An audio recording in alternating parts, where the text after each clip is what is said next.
Alright, I'm going to show you how to make some beautiful dichroic glass jewelry. So let's call this Got Some Bling. We're going to be using an opal base glass of black. We're going to introduce you to a little bit of the bling glass. This is called dichroic glass. It's the creme de la creme of all glass. So look at how beautiful the light dances on that. Gorgeous, huh? So because this is a little bit more of an expensive glass, an economical way of using it for jewelry is to use this small piece but cut it up into small sections. That way you can get many pieces of jewelry out of just one piece of dichroic glass. This particular piece of dichroic glass is a textured glass. So one side is very rough, but the back side is completely smooth. So if you have glass that's textured in any way, always make your cuts on the smooth side rather than the textured side. So let's first decide what size piece of jewelry we would like. So let's start with a pendant. So I'm going to use my glass cutter, working on my grid surface, so in case any of the shards of glass that does come off, they'll fall right into these little wells and catch them rather than being all over my workspace. So I'm going to be using some cutting oil. So I'm going to just dip this into my cutting oil, just one time, in and out, just to lubricate the wheel a little bit so it'll glide across my glass a little bit smoother. Alright, so let's choose a size. I think a little bit longer and narrow will look nice. Here we go. Starting at one edge of the glass, and I'm going to go completely to the other side. Now you'll notice when I make this cut, I'm going to be slightly tapering it in. It's not going to be a straight line. And off. One edge of the glass to the other in one continuous motion. So now I've created a score line, and it should look like a piece of hair laying on the surface. So I can see that easily. Now I'm going to use my trusted running pliers here. Now it's called a running pliers because it's going to cause our score line to run and break the glass into two pieces. So there is a top and a bottom to this, and when you do get your own running pliers, you notice this little rubber coating on the end. Don't take that off. That's there to cushion the glass as you're gripping it. Alright, so there's a top and a bottom to this tool. Look for the line across the top of the head.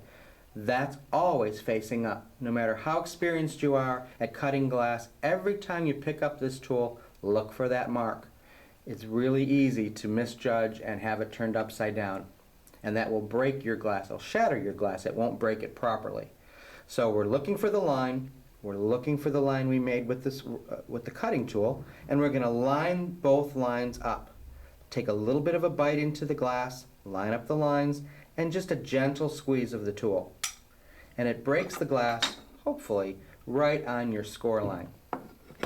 So now I've got kind of an unusual shaped piece of glass. I think this might be a little bit too long, so let's trim it down just a pinch.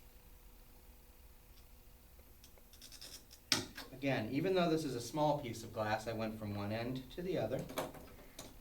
Grab my breaking pliers, where's my line?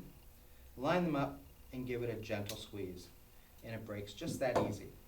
So I'm going to use this larger piece for our pendant today, but this extra piece could easily become part of a pair of earrings, or another pin, or even a smaller pendant. So we'll set him aside to use later. So now we need to embellish this. We know that we want to use some of our dichroic glass, so that's the star of the show. So let's cut that piece first and build the other pieces around it. So I'm turning this piece over to the smooth side, and I'm simply going to start by breaking this in half. So again, I'm going from one edge of the glass to the other, straight across. Grab my running pliers and gently squeeze. So even though this glass is textured, see how easy it cuts? So we're going to set this aside for another project. And now let's decide how much bling do we really want. I think that's a bit too much. So let's trim this piece down again. just a little bit, maybe in half.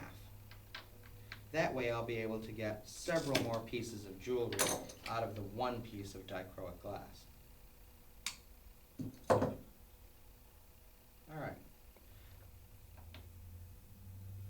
So this is ready to attach to our black base. Here we go. We're going to be using a special glue. It's a school glue. Ordinary, actually. It's not special. It's an ordinary glue. It's a gel. Water soluble, no stinky fumes, burns away in the kiln. But we want to make sure that we use pinpoints of glue. So I'm using a toothpick so that I know that I won't over apply my glue. So however much glue a toothpick head will deposit, that's the right amount. So I'm going to put it on all four corners of my dichroic glass on the back, and then place it on my pendant. Let's keep it up near the top. Boy, it's bling already, isn't it? All right, let's add some other glass decoration. So I've got two other pieces here that I think I'm going to incorporate.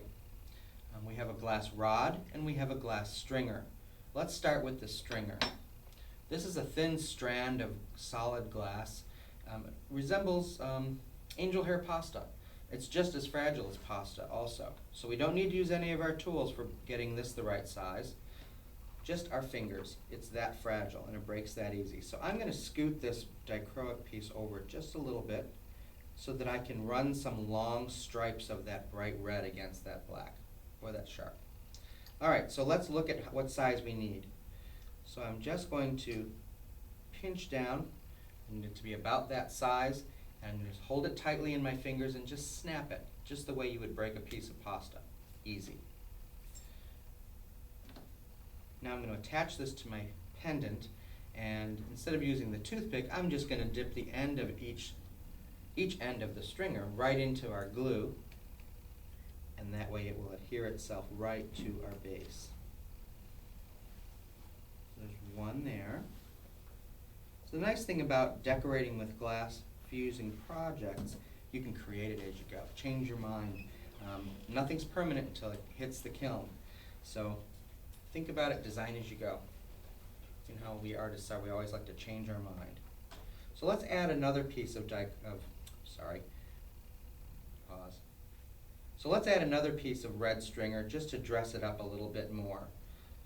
Where do I want it?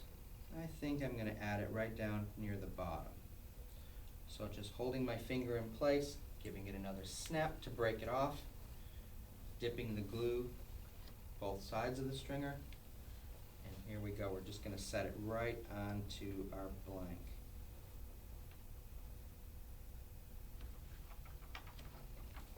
So I think that's enough of the red stringers. So now let's add some white rod. We can slice this rod kind of the way you would slice luncheon meat into little segments. Now we're going to go back to using the running plug. I'm sorry, you have to pause. Made me nervous. We're going to go back to using the mosaic nipper. This is a great tool for cutting our glass rods evenly. So I'm simply going to slice it. But here's a trick for you. If you hold it straight against your table surface, lay the tool flat on the table head, and just sneak up on the glass rod and squeeze and slice. Squeeze and slice. So this way I'm getting a uniform cut each time. I don't know that I'll need that many, but I like to have them ready just in case. All right, we're going back to our toothpick with our pinpoints of glue, and we're going to add these wherever we think we need them. So let's plop one there and one below it. I think that might be just enough. So now we've got our dichroic glass, which is the star of the show. We've got a couple little supporting actors here. We've got the red stringer, and we've got our white rod dots. So you can see they're glued in place. We're going to let this dry a little bit before we move it. This is ready to go into our kiln. We're going to use a bisque tile as our portable firing surface. Pause. Should have had it in front of me. Okay. All right. So we're going to be firing this piece of glass jewelry in the kiln, but an easy way to transport it from here to our kiln is to create a portable firing surface. So this is an ordinary bisque tile that I'm going to be placing a piece of our thin fire paper, which is a special paper for glass fusing that will keep the glass, when it melts, from sticking to the bisque tile.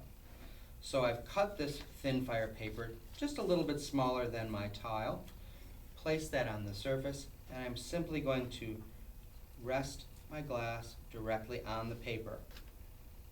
Now it's easy to transport to the kiln. If I was doing a series of jewelry, I could put 2 or 3 projects right on this same tile and carry it all and set it directly into the kiln.